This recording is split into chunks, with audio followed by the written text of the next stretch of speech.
తెలుగు రాష్ట్రాల్లో 450కి పైగా రోబోటిక్ సర్జరీలు సక్సెస్ఫుల్ గా చేసిన ఘనత మణిపాల్ హాస్పిటల్దే. సుమన్ టీవీ ప్రేక్షకులకి నమస్తే. మరి కొత్త సంవత్సరంలో అడుగుపెట్టబోతున్నాము. సెలబ్రేషన్స్ మాత్రమే చేసుకుంటే సరిపోద్దా? మనము అసలు ఈ సంవత్సరం ఎట్లుండబోతుంది అనే విషయం తెలుసుకుంటే చాలా బావుంటదని మాకనిపించింది. అందుకోసమే దానికి రైట్ పర్సన్ అయిన గురువు గారినే ఈరోజు పిలవడం, ఇన్వైట్ చేయడం జరిగింది మన స్టూడియోకి. ఆయన్నే మీ అందరికీ బాగా పరిచయం ఉన్న ప్రముఖ ఆస్ట్రాలజర్ అయ్యపు శ్రీకృష్ణ సుధి గారు. మరి గురుగారు నమస్తే. నమస్కారం అండి. కొత్త సంవత్సరం 2025. ఈ సంవత్సరంలో వృషభ రాశి వారి పరిస్థితులు ఏంటంటారు? ఎట్లుంటది వీళ్ళకి? వృషభ రాశి వారికి ప్రారంభం కొంచెం కష్టంగా ఉంటుంది. హుహు. అది ఆంధ్రుల పరిస్థితికి వ్యతిరేకమైన పరిస్థితి. ఆంధ్రులు ఆరంభశూరులు అంటాం కదా! అవును. అవును. అందువల్ల ఏంటంటే వీళ్ళకి ఆరంభం కొంచెం నెమ్మదిగా ఉండి, హ్మ్. తర్వాత భాగంలో అందుకుంటుంది వీళ్ళకి వృద్ధి. ఓహో! ఎప్పుడైతే శని మారతాడో హ్మ్. అక్కడి నుంచి శని లాభంలోకి వస్తాడు. హ్మ్. అదేవిధంగా రాజ్యంలోకి రాహు, హుహు. గురుడు యొక్క స్థితి రాశిలోంచి ధనస్థానంలోకి. హుహు. ఎప్పుడైతే ధనస్థానంలోకి గురుడు మారాడో వీళ్ళకి మూసుకుపోయిన దారులన్నీ ఒక్కసారిగా తెరుచుకుంటాయి. ఓహ్!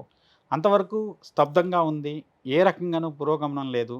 ఆగిపోయింది. హ్మ్. ఏ ప్రయత్నం చేసినా ఫలించట్లేదు హ్మ్. అనేటువంటి స్థితిలోంచి ఒక్కసారిగా మార్చి తర్వాత వీళ్ళ పరిస్థితులు క్రమంగా మెరుగయ్యి హ్మ్. జూన్ తర్వాత రెండో అర్ధభాగం ఏదైతే ఉందో అది వీళ్ళకి వృషభ రాశి వాళ్ళదే అని చెప్పొచ్చు. హుహు. పూర్తిగా వీళ్ళు ఒక రకమైన శాసించేటువంటి స్థితిలోకి వెళ్తారు.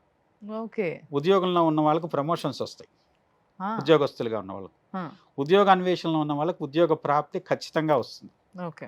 వృషభ రాశి వాళ్ళకి ఏంటంటే రాహు చాలా యోగం. హ్మ్. రాజ్యంలో రాహు ఉంటే హ్మ్. చాలా మంచి ఫలితాలు ఇస్తాడు. హ్మ్. అది మే తర్వాత రాజ్యంలోకి వెళ్తున్నాడు. ఓకే. అలానే శని రాజ్యస్థానంలో ఉన్నటువంటి రాజ్యాధిపతి లాభస్థానంలోకి వస్తున్నాడు. హ్మ్. అందువల్ల ఈ 2 గ్రహాల్లో వచ్చేటువంటి మార్పులు తర్వాత ఏంటంటే కొంత వీళ్ళకి కుజుడు తృతీయంలో స్తంభించున్నాడు. హ్మ్. ఆ కుజ స్తంభన వల్ల ఏంటంటే కొంత సోదరులతో కానివ్వండి, సొంత వాళ్ళతో కానివ్వండి, లేకుంటే తన కింద పనిచేసేటువంటి వ్యక్తులు ఉంటారు. హ్మ్. వాళ్ళతో వచ్చే రకమైనటువంటి వైషమ్యం, ఒక చిన్న విరుద్ధమైన వాతావరణం, హ్మ్. హ్మ్. పూర్వకంగా ఉండడం. దాని నుంచి విముక్తి లభిస్తుంది జూన్ తర్వాత. ఓకే. అందువల్ల ఎవరో ఒకళ్ళు పని కట్టుకొని వీళ్ళతో వైరం వల్ల పని ఆపారు. హ్మ్. ఆ పనిలో ఉండేటువంటి వృద్ధి లేదు, ఆగిపోయింది. హ్మ్. అవన్నీ కూడా జూన్ తర్వాత ఒకదాని తర్వాత ఒకటికి దానికి సమస్యలు పరిష్కారం అయ్యి హ్మ్. మంచి పురోగమనాన్ని పొందగలుగుతారు. ఓకే. ఓకే. కాబట్టి మొదటి అర్ధభాగం జాగ్రత్తగా ఉండండి. హ్మ్. రెండో అర్ధభాగం మీదే. మీరేం చేసినా ఎదురులేదు. మంచి అనుకూలమైన ఫలితాలు పొందగలుగుతాడు వృషభ రాశి వాళ్ళు. ఓకే. మీ పట్టుదలే, మీ కార్యదక్షతే మిమ్మల్ని మంచి వృద్ధిలోకి, వేరే వాళ్ళ సహాయ సహకారాలు అవసరం లేకుండా మీ యొక్క బలమేమిటో, మీ యొక్క శక్తి సామర్థ్యాలేంటో అందరికీ తెలిసేలా తప్పనిసరిగా చేయగలుగుతారు.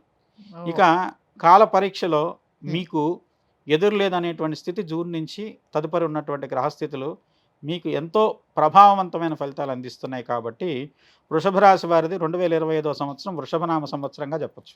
ఓహో! అంత మంచి ఫలితాలున్నాయి. కాబట్టి ఈ రాశి వాళ్లకు మొదట పని అవ్వలేదని కంగారు పడొద్దు. హ్మ్. హ్మ్. కొంత పట్టుదలతోనూ, ఓర్పుతోనూ ఫలితం కోసం ఎదురు చూడండి. హ్మ్. ఫలితం మీకు అనుకూలంగా తప్పనిసరిగా వచ్చి తీరుతుంది. కానీ హ్మ్. ఆలస్యంగా వస్తుంది.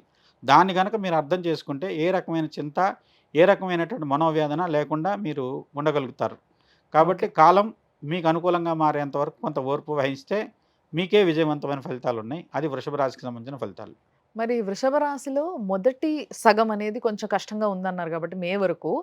పిల్లలకి ముఖ్యంగా ఎగ్జామ్స్ జరిగేది ఇప్పుడే.